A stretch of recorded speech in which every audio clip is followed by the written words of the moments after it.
Nè ai cái té trâu môi á. Kéo tóc liên thiết.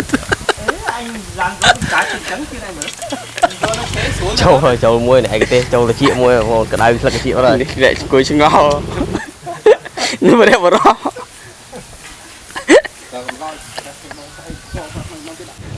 À môn mấy mình sâu đó mà phụ môn mà chạy hói môn nó nơi rồi ta tân ngày thì cài trôi mà đình rút pin tức pin đây mà phụ Mua tình dân không như ta.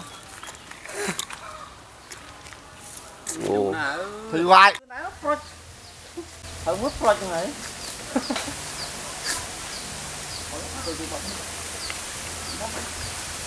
Anh kiểu mày chân cái đồ như thế này.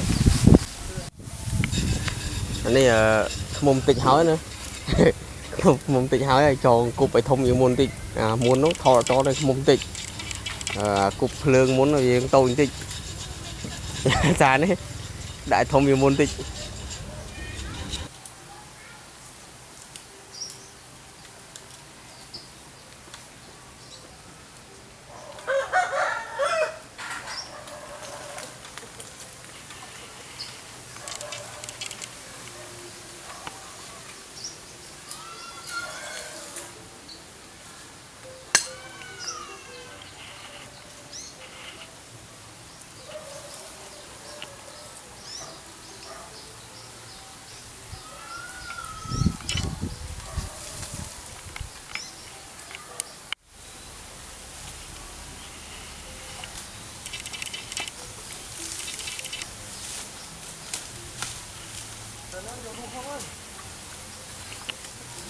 giờ cái bộ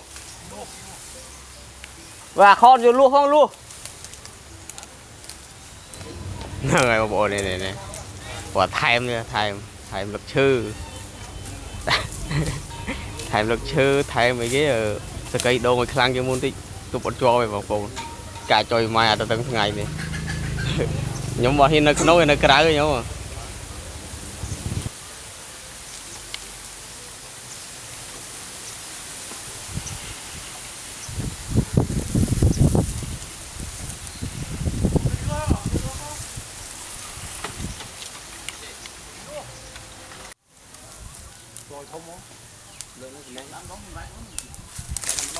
đi tôi bây giờ cục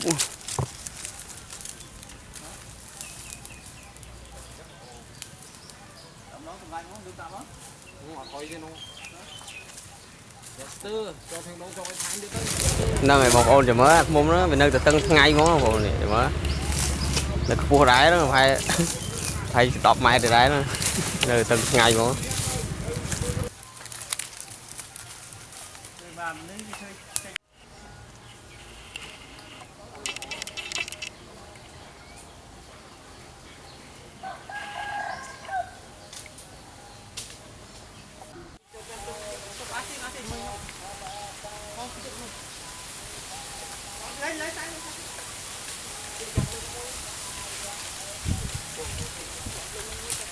cô mà ăn cô mà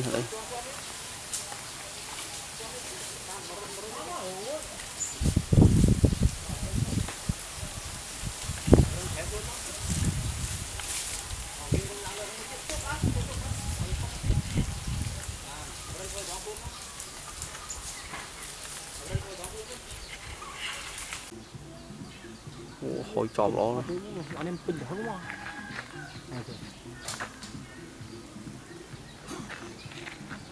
với trong xa sẽ may ra không Và pin không mau khối dục. một lần lên cửa Mới khởi mấy xanh rôm đỏ là đây.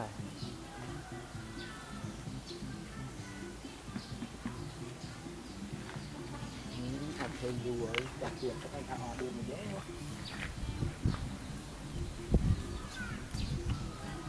lấy ấy ơi hàng đã mà mới hàng kéo thế giờ cái chơi rồi không phải các bà tự đồ cô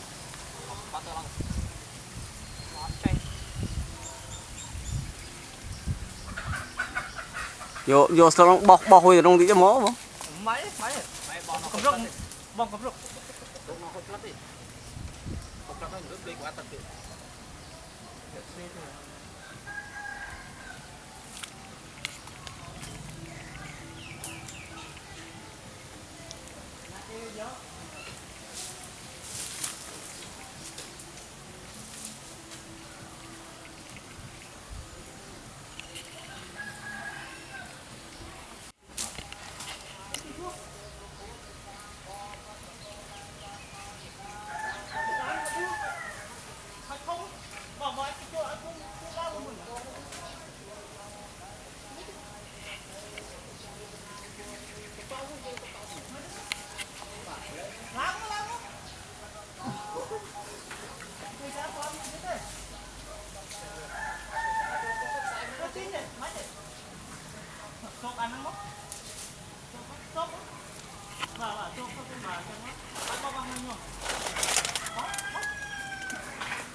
Để thọt đầy lại đầy chặt ở dưới bún.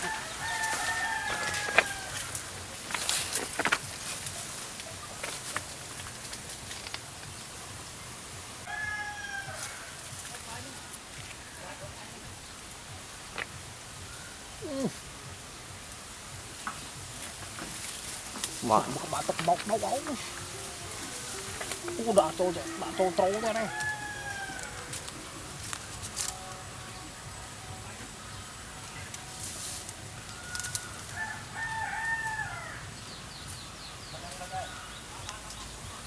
Đọ Vinh. Giờ chương thẻ.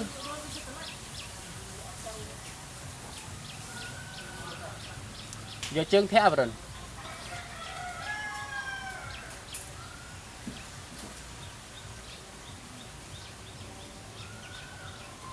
trong phút đấy à và tận mà Để xuống một chiếc đây chứ.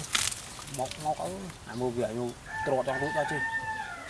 ở đây trong đấy à wow hoàn được thùng là ơi Phọt đầy vào đây nó. còn thua một nữa Nhọc cái thông trâu mà rất nè. nhiều bạn là phật đấy và tận tụng không ấy Đây chân tí. Nhọc cái thông trâu đây.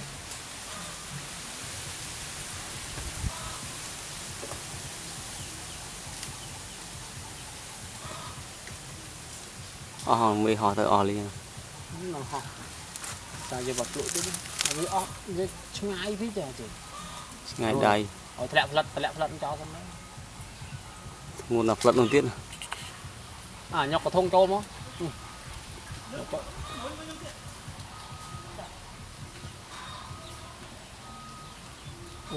Rồi lụi cho chứ. Để chỗ ở đây dương chặt đáy đó. Ở đây.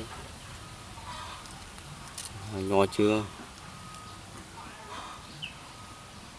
Lẹ phật cho sân nó ăn.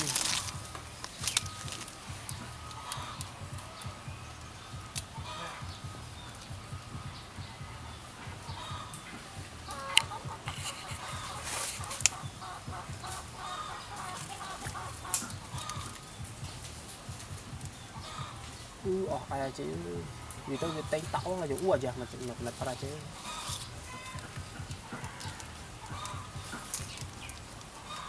nguồn gì đấy phải xéo đó nguồn nào chứ xuống bên trôi nè mà còn lươn lon fry tật mốc luôn liếng ngò vào rồi ở đây mình đến mình sau lưu thế là mình dọn mà thì sai từ đầu thôn cho cắt rau rồi đó nó cho bảo vật màu rồi ai đang thơm bên đây cho tiêm nó nhẹ ở đây để tôi lúc ấy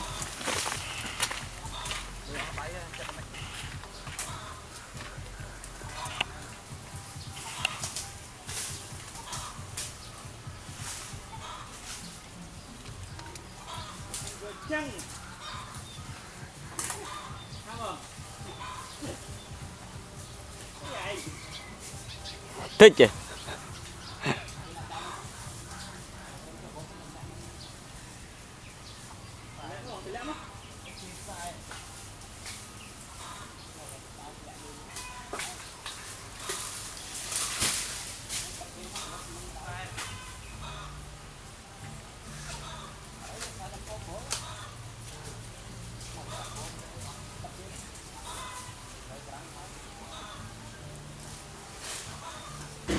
baបងប្អូនឥឡូវជោគជ័យហើយចុះមកវិញហើយបន្ទាប់ពីត្រូវមកមេមកឥឡូវឃើញថាយើងជោគជ័យហើយបងប្អូន